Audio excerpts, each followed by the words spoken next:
Okay, welcome back. One Way Ratchet. I was about to say White Lotus podcast. It's actually One Way Ratchet's Correct. focus on the White Lotus. Dan, good to see you.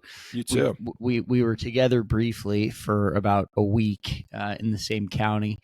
Had some good times, hung out in person, got to watch episodes 3 and 4 in person. And you have since jetted off to to convert to Mormonism and are enjoying Utah. It seems. Hey, the Mormons had this right. That's for sure. It's a beautiful place. If you're going to settle anywhere, Salt Lake City and the Cottonwood Canyons and whatnot. It's pretty good. Powder and polygamy, you know. It's a good name for a band, actually. It's a band or a beer. They've got a big microbrew thing here now. Well, Polygamy Porter is one of the brews. That is one. That's right. You went our Wasatch Brewing Company, Polygamy Porter. Powder and polygamy. I love it. T-shirts. We're going to add that to the growing list of One Way Ratchet merch that we'll be selling. I called the Monkey Shootout. Let's dig in, Dan. A lot. Foreshadowing. We're gonna revisit the Monkey Shootout at the end. Got a lot to say on that. And let me just say, and this is something I mentioned to you right when we jumped on before we hit record. But Sarah and I have been rewatching season 1 and season 2 in between the drops of season 3 new episodes. And one of the things that I'm discovering that I didn't remember in hindsight is that they're all pretty sort of slow in the first, half of the series. And this had been a complaint this time around, but when one views the others in retrospect, it's like pretty slow. It's about developing storylines so that the trap can be sprung anywhere in those storylines. And it makes me just sort of appreciate it more. And you know what? It's nice to have, like, everything right now on TV is so like action. Things have to happen every time. It's like overdone. This is sort of like old school storytelling in a way where you're getting depth of character, depth of relationships, and really it's all about the payoff later. And if you hadn't laid all of these traps in such a sort of nuanced way, it wouldn't be as fulfilling when they spring at the end. So I'm all in. Episode 4 I thought was great. I completely agree. The pacing, like you said, there might be some recency bias or revisionist history. I think when people remember how great the first couple seasons were, that's right. They were slow. They were slow. The payoff came at the end. I have full confidence in our Lord and Savior in the Whiteverse that Mike White will deliver. Yep. No reason to jump off the train at this point. We're fully invested. I think he's going to deliver. And we're in. The longer the build, the grower. Look, he's a grower, and I think he'll become a shower. That's he's proven that. He deserves our patience with this. Okay. Absolutely. I know there's been a lot of criticism that's slow.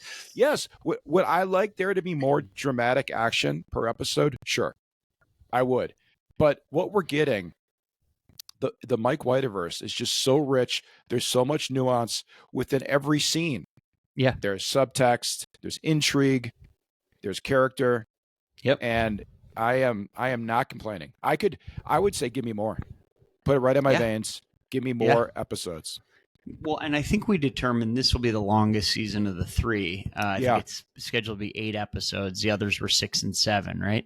Correct. Yeah. This is 8. So we're at the midway point. So I think it's maybe perfect time for a little reflection. Yeah. So we're both perfectly okay with the pacing. Caveat that there better be the payoff. There will be. If it lands like a dud, then we'll be very critical of it for sure. Of course. We'll call it out. Of course. So, but I think at this point we're giving Mike White the benefit of our he's earned it. Faith in him. He's earned it. It's not until episode 4 of season 2 that one even meets the high end gaze, and they have the biggest impact on that story of anybody. Yeah. So good point. There's that. Looking back, I think season 2 is like an absolute masterpiece. just the characters, the location. Armand is a real standout from season 1, but season 2 is absolutely terrific. So good. So I good. agree. Feels like there's more going on. Maybe. Yep. And we're getting that here too.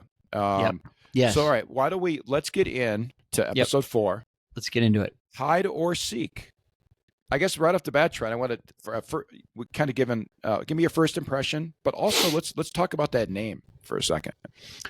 Yeah, I mean, first impression is we finally get the boat ride that we've been hearing about, and in the Mike Whiteverse, when anyone gets on a boat, something happens.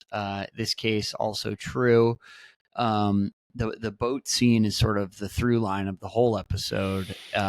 In fact, most of the main character action takes place on the boat, with the exception of the 3 female friends, and that's a whole nother thing to dig into.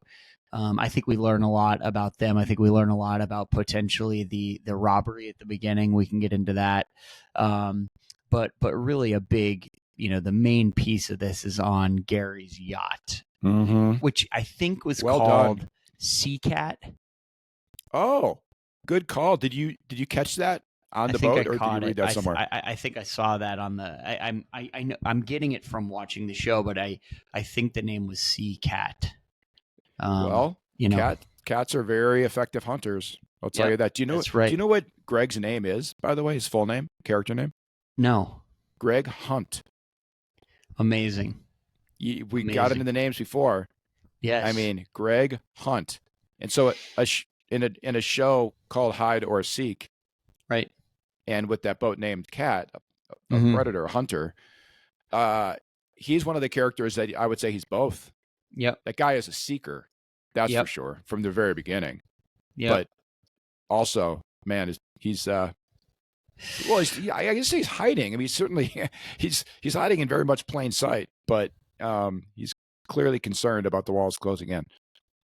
Well, so now, interestingly, I'm looking it up. It says there's no mention of the name, but it's definitely on the side of the. It's definitely I think the word, but maybe it's that's the brand, maker of the boat. But anyway, I thought I saw that. But Greg Gary he's been interesting to watch in retrospect, like in season 1 and in season 2. In season 1, he's sort of like a goofy. We almost feel sorry for him. We learn he's really ill, or at least he says he is. He seems pretty goofy. He's like pretty sweet with Tanya. Season 2 gets really dark. Like he's a terrible character in season 2, like terrible. Mean to Tanya, and we catch him having sort of secret phone calls on the deck late at night, telling someone unnamed that he loves them, and that she's clueless as usual, talking about Tanya. So this in a way seems like this big descent for that character, Greg, and it's interesting that descent comes when he has access to Tanya's money all of a sudden. So we know Mike White's take on capitalism and money and what it does, how it corrupts people. I mean, this season in particular is like money and its corrupting force for sure. Yeah, and it sure can't buy happiness, or in particular in this season, fulfillment, contentment, which I want to get into. But while we're on Greg Gary, and exactly on what you're saying about his seemingly so troubled. Yeah. Gary, can you just say something? Right. Please. Right. Say anything to anyone. I mean, it's just his sour puss, that blank stare, sipping on his bourbon or whiskey, and it is just perplexing. Yep. It's vexing. It's frustrating. There's a lot. The wheels are spinning. You see. And I would love to know. I would like to know more about him. I'd like to. He's always been this enigma, but this is the central through line of all 3 seasons. Dramatically, it's the most important story of this season, right? Because it connects to all of them. Right. And but the Hunt. Okay, so his name is Hunt. Now he knows for sure Belinda. That collision is coming. That's Belinda's onto him. He's onto absolutely. her. Mm-hmm. Someone's going to die. Yep. That we know at least. So stakes are high. I mean, I think that in many ways, this is a story that it has to reach some kind of conclusion in this season. Yeah, for sure. For Yeah. sure it will. I think we're headed to that for sure. Other things about the boat. I think this is Parker Posey, Victoria Ratliff at her absolute best. Like the acting is just incredible. The accent, the facial expressions, the sort of like loopy, drug addled, but still trying to keep it together. Judginess is just amazing. But then we see, of course, Tim Ratliff, who declares in episode 1, "I don't take drugs." He is now like an absolute fiend, dry swallowing the lorazepam every 10 minutes. The dry swallow, man, that's his signature move. That is his signature move. He is, yeah. That's kind of a power flex, I think. Mm-hmm, mm-hmm. Just dry. Let's go. So we see him just like in a deep spiral. We'll talk more about him in a few minutes. But other like just quick hits that you want to highlight. Other things. I think this was an episode. Yeah, just a couple of different things about the episode in general. We learned a lot. Yep. This was an episode, and it's frustratingly some of its exposition that we're learning a lot about different characters because they're telling us stuff. We learned a lot about Rick's backstory. We learned something about Piper. Do you believe Rick's backstory? Yeah, let's get in. Let's get into. I mean, we sort of covered. I think Gary. I think that's. I think that story is sort of the most obvious on its surface, like where it's going. Mm-hmm. But Rick, I don't know if I fully believe him. I mean, he is obviously troubled. I believe how troubled he is, and I believe there's this trauma of never having a dad, and I believe he's probably done a lot of bad things. I take him at his word on all those things. He seems so particularly troubled, though. Yeah, like he just can't get out of his way. But there's something that I went back and I rewatched it, and it really struck me because I think it's an overarching theme of the show. And if you remember in the beginning, he's walking through the hallway, and his therapist spots him and would like to talk to him. She's so sweet. She's very knowing. Yeah, she's incredible. Great energy. And this is what she tells him. And she seemingly really cares about him. He has touched her heart. And she said, "You are not stuck. You can let go of your story. You can escape this karmic cycle and find peace in this life." Right. And I think that is just you can apply that to almost every character. That's right. Right. That's right. It connects back to also a few episodes back when Piper is listening to that meditation, talking about being trapped in your identity as like a cage or a prison. Great. Right. Yep. And so I think this is so on point with Rick. And and he is so troubled. He is seeking. He's also probably hiding. He can't go to Australia. He's there's probably places where he's avoiding. But man, is he trapped. Yeah. And just, I don't know what it is for him, letting go, forgiveness, acceptance, whatever the things are that lead people to some sort of inner peace. That is his arc. That is his mission for the season. I think clearly. So like logistically, he tells Chelsea that the reason he's going to Bangkok is to avenge the death of his father, who was a sort of do-gooder who moved to Thailand to sort of help the locals. That story seemed a little odd, no? Yeah, and got it, and just sort a local do-gooder.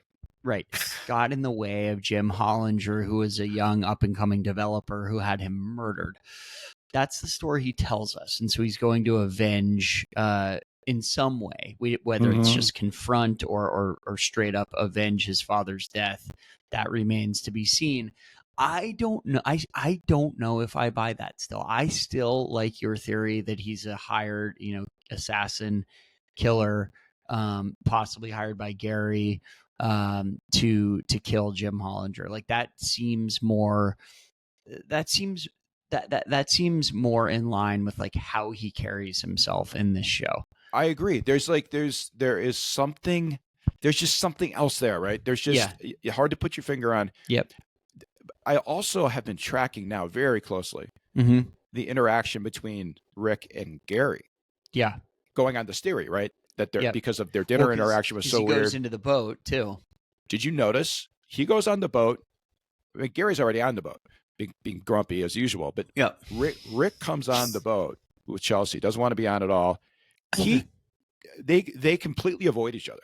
Yeah, it's almost on a boat. Rick goes out of his way to be like, I'm sitting over here. I don't want anything. Right. But they're at a resort. I think now this is the third or fourth day. Mm-hmm. They've gone to dinner 2 of their, say, 3 nights with this other couple who is the host of this boat that you're on. Yep. It is every single person in the world would at least go say hello. Right. There's not, right? So to just avoid your host who you've been to dinner with twice makes no sense. Well, and Gary avoids him too. So Gary, it's mutual, 100% mutual. That to me is the biggest evidence that there's something else going on that involves Gary. I have to admit, I started looking up some theories on Monday just because I couldn't help myself. Or should we save the theory stuff for the end? Well, this is a Greg. This is a Gary, Rick, Chelsea, and what's Gary's girlfriend? Chloe. This is like directly related to them. And one theory, which I probably isn't true, but I love is that Rick and Chelsea are actually like undercover agents, like whether it's CIA or whatever, and they've been sent there to like investigate Gary. I love that theory. It's not true, but it's like, this is what I love about the Mike Whiteverse. Like there's actually some pretty good reason to think that might be the case. I don't think it is, but Chelsea is sweet. Chelsea is many things. Not undercover FBI MI5 is not one of them. MI5. Yep. Although she could be in disguise, those prosthetic teeth, it's a good cover. Yeah. It is a good cover. That could be hiding the cyanide capsules that you're supposed to bite into if you get captured in the teeth. All right, let's maybe talk about the rat lifts. I mean, this is where if there were a heat map on this episode, I think it would mostly be centered on Tim Ratliff. And that's not a reference to his wardrobe malfunction, is it? By the way, there's a whole. So one of the things that I discovered in the Reddit universe of White Lotus is the use of prosthetic penises. So confirmed episode or season 2, the Theo James character. I'm blanking on his name right now. No, Theo James. Yeah. That is a confirmed prosthetic.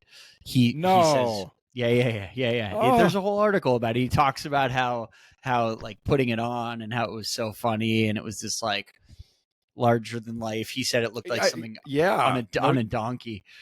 That was one of those moments where you just pause the TV and just golf clap. Golf clap.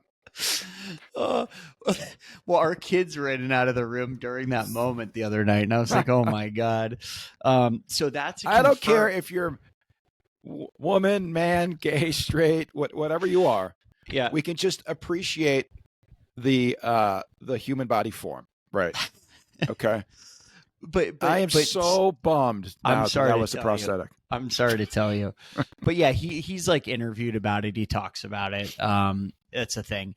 Okay, and actually, so there's a whole thing in cinema about like more often than not, male dongs in movies are prosthetics, not for any reason other than like it's easier to sort of push that through, so to speak, in getting people to like sign off on male frontal nudity. And there's a real disparity, like a gender disparity between females' frontal nudity and male frontal nudity. And apparently it's Mike like White he's out to single-handedly equal that balance right now. Right. Yeah. So there's a whole thing now about how Tim Ratliff, that's also a prosthetic. Now, who knows if that's true?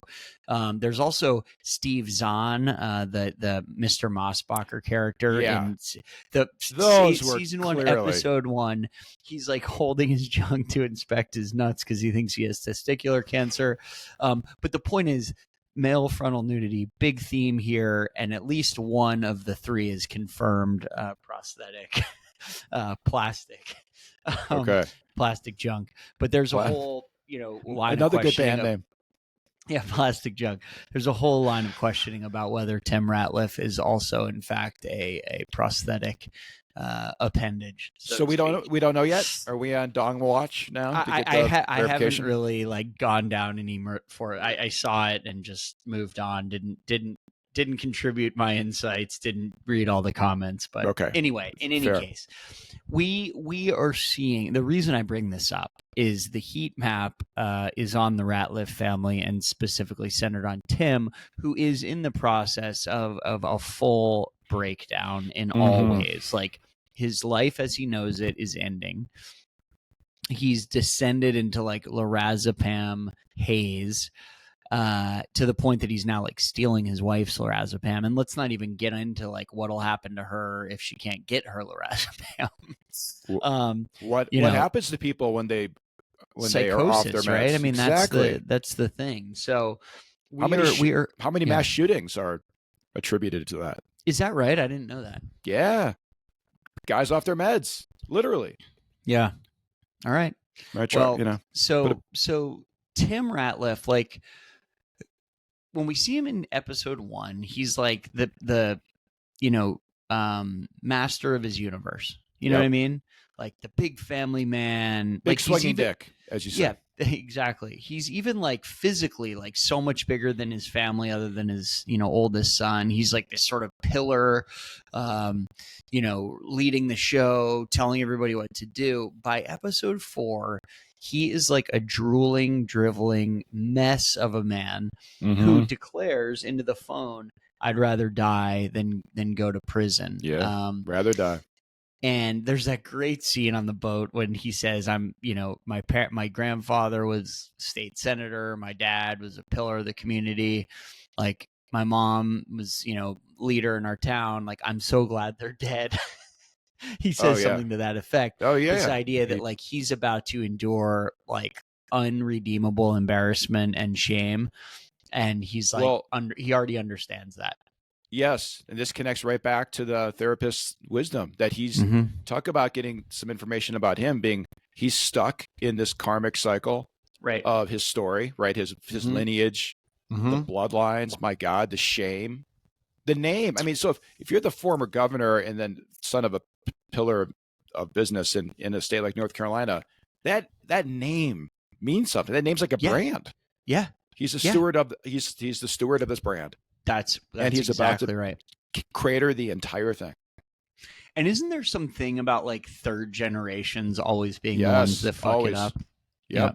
And that's exact. And assuming the grandfather was self-made. Yeah.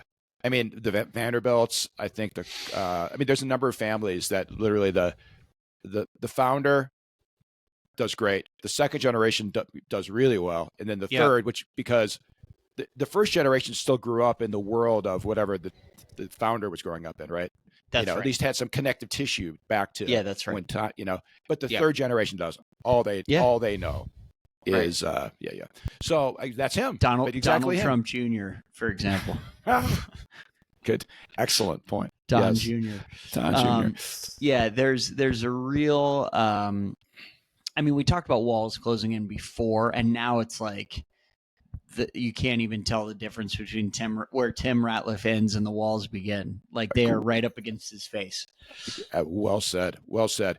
So the Ratliff family, one of the things that is just it's been at points obvious and other times just simmering. What in the hell is going on among the kids with and now actually the entire family?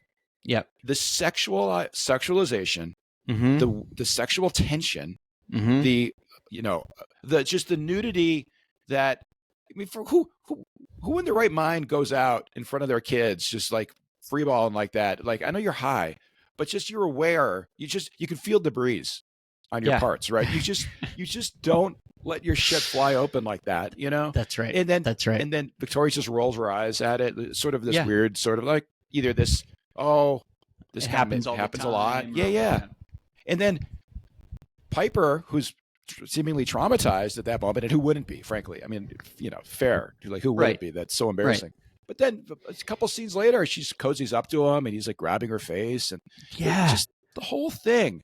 So, I guess we might as well layer in a couple. Yeah. Theories. Isn't so much a theory. It's the observation is that perhaps they're not 3 biological siblings. Yeah. There's a lot of speculation on this. They don't particularly look like siblings, although you could kind of connect all the kids to at least one of the parents. Yep. So maybe they're whatever they are. But I almost hope that's the case, because that would at least make it slightly less creepy. It's still awful. Yeah. I don't care what you're in the same family unit, but it's sort of this never ending. I mean, my God, it's Saxon like forcing this creamy drink into his little brother, you got to chug it, dude. Like, it's just weird. It is very weird. And I also saw some, threads about the fact that maybe they're adopted. And it's really interesting. Here's something that just popped in my head. The most awkward and defensive we ever see Victoria in the whole show so far is when one of the 3 women comes up to her table and confronts her and says, "Where do we meet? We met at a baby shower." And she's so like weird about that and dismissive of the fact of a baby shower. And I'm like, maybe that's the reaction of someone who can never have kids of her own and had to adopt. I mean, maybe I'm grasping at straws here, and I probably am. But it seemed to be interesting because everything is for a reason. Like, why wasn't it a bridal shower? Why wasn't it a bachelorette party? Why wasn't it a 50th birthday party? Like, it could have been anything, but it was a baby shower. And that's good. And Victoria is so sort of like resistant to that whole thing, just wants it to be over, that I was like, oh, maybe there's something to that. Plus, the way, I mean, what you said about the way the kids are so hypersexual in a way that just doesn't add up for like true blood natural siblings. I mean, as you said, like, if they're adopted, they've grown up in the same house together, it's fucking weird. It's still right to me. That's almost, I don't care. Like, that's a technicality. It doesn't matter. Right. It's just interesting. So it is an interesting, interesting thing, and might explain some of the other pieces of this. There's a whole each kid is individually strange, and then together they are like wildly strange. And you have Lachlan, who's like interested in the lady boys. There's that scene when he's in the posture, getting his posture fixed, and they're like, stay. And he says, "You're protecting with your feminine side." Like, there's so much weird, like, gender questioning for him going on. I mean, that has nothing to do with him being like weird. It's just they're all going through these sort of crises of sort of who they are, identity crisis, I guess you could say.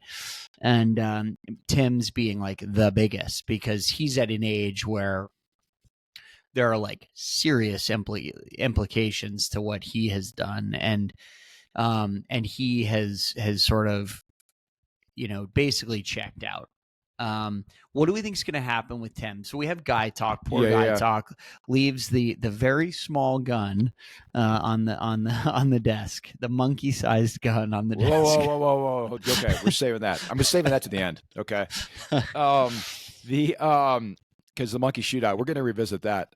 There's a lot we got to get into on that one, but that's a tease. We're going to save that. You got to get all the way to the end of the pod, because that's the teaser.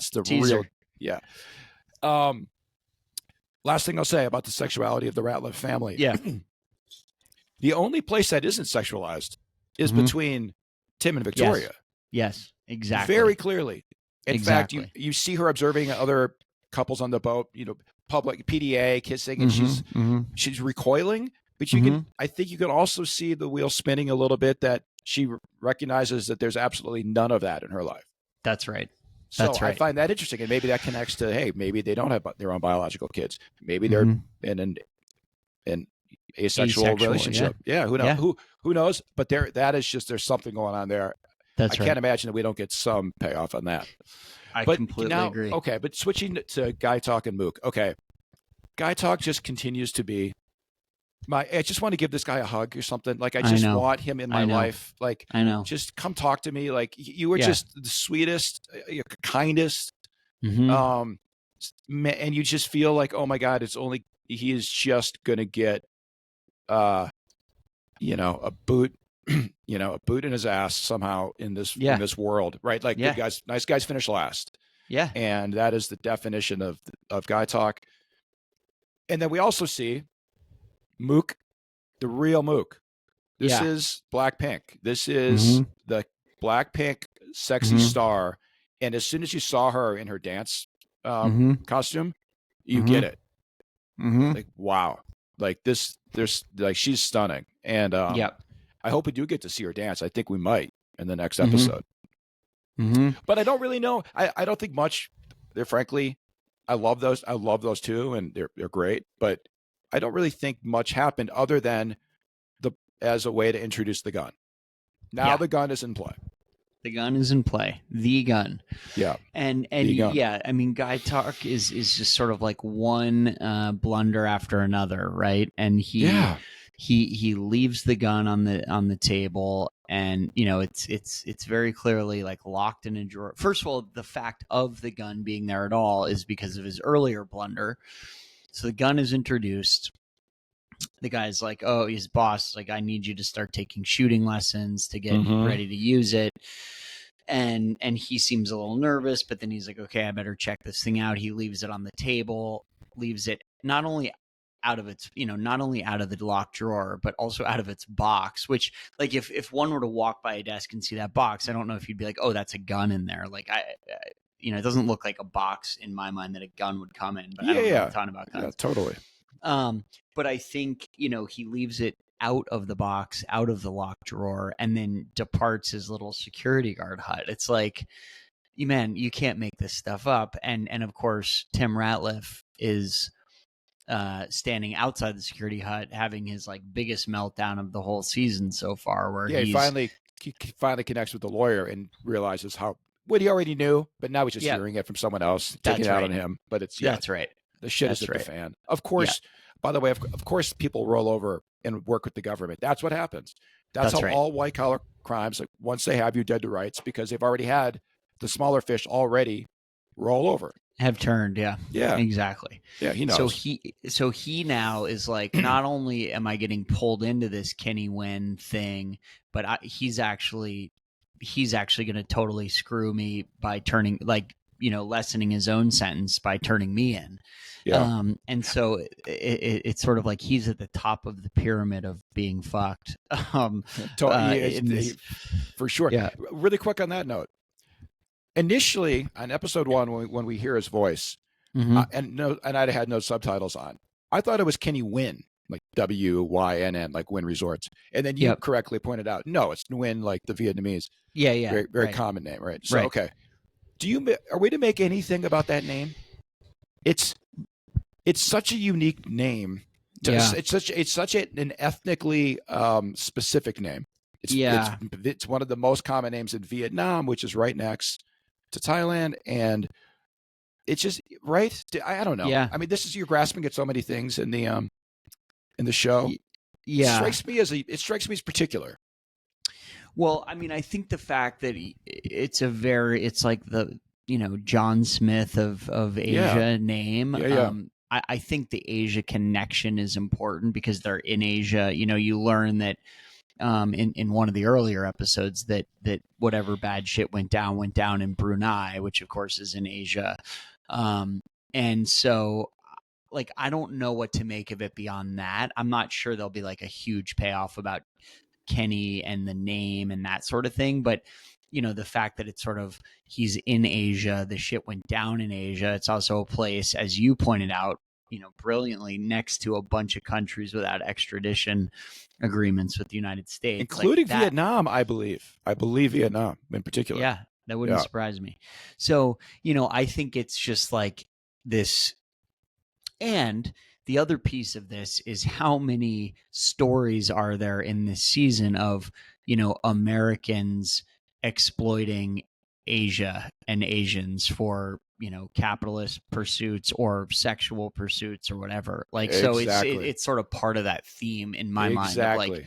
exploitation of Asia, Like and we those see it guys in on the every. boat Yeah. talking about, oh, you gotta bribe the guy in Laos. You gotta, Yeah, that's it's right. just there. That's right. There's just, um, yeah, Right. And that's a real theme we've seen over all three seasons. In season one, it's the American tourists exploiting the Hawaiian culture and the dances each night, and how that's like very much a turnoff for Paula. In season two, you have the Italian sex workers, like, oh, Yep. hotels were built on the backs of girls like us. Like, that's a quote from season two, so this sense of like exploitate, like, when does tourism become exploitation? And you obviously see it very clearly with Kenny Nguyen. Like, he is Asian, but he sounds American, and his presumably, like, he's from America because he's partners with Tim, but then all of his bad deeds are in Asia, in Brunei, yeah. right? So Well, it's yeah, interesting. 100%. I mean, that's been a absolute focus of Mike White from the beginning, as you said, is this the way the Americans abroad in particular, Right. and just like statement of class status. Mm-hmm. I mean, just like the little scene of sweet Chelsea going in to check on the woman at the shop who was robbed, Right. and then she comes out, it was like not even a day off. Yeah. She right. should sue, like get a lawyer. Like she's coming at it from a U.S. European mindset. Right. Of Right. like, oh, if something like that were to happen to an employee, they would have counseling, they would have some self-care, days off, they would be so pampered, maybe get a lawyer and sue. No, in Asia, you back to fucking work. work for the hotel. You're back to work. Same with Guy Right. Talk. Took a gun, you got pistol whipped, and Yeah. he's in trouble for it. Right. It's like Right. it's a very clear delineation of like, yeah, this is not the way things are in the U.S. And yeah, I think That's I right. think that's all very clearly. That's all no coincidence. Right. So in the last few minutes, I think Oh, we two things. Yeah, two things left. Girls Gone Wild, Girls Gone Wild, monkey shootout. The Russians that get introduced, the guy with the snake tattoo, like, are they the robbers? Can we just call that right now? It could be. It could be. Although the guy sounded Asian to me. He was so masked up. But yeah, don't know. What do you think? I want to go back. Do you think and watch Valentine that was Valentine fucking with them? with the or girls? was this just a weird? Yes. Was this just this weird sending them to the wrong places purposefully, or more like a little bit of just cluelessness? It's a very good question. I don't know yet.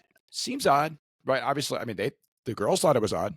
Just take it from The them. girls thought like, it was odd. Yeah, like, Yeah. are you fucking with us? It is strange. Those Russians are like, what a joke those two guys are. Like, just classic, like, that is goofballs. But with the tats, and they're probably either ex-Russian military or crime. Yeah, or both. Like, they're Russian mafia for sure. You're not. They don't seem like great dudes. That's for sure. Now, do you what did you make of the water gun fight? Well, you and I talked a little bit about this in real time. I mean, it's sort of a weird scene. I think so. Why is it there? I think a couple reasons. One is there's that great moment where I'm forgetting the blonde friend's name, not the one from Leftovers and not the actress, but the other one. I'm blanking on her name. Yeah, Boar is her last name. Yeah, Boar.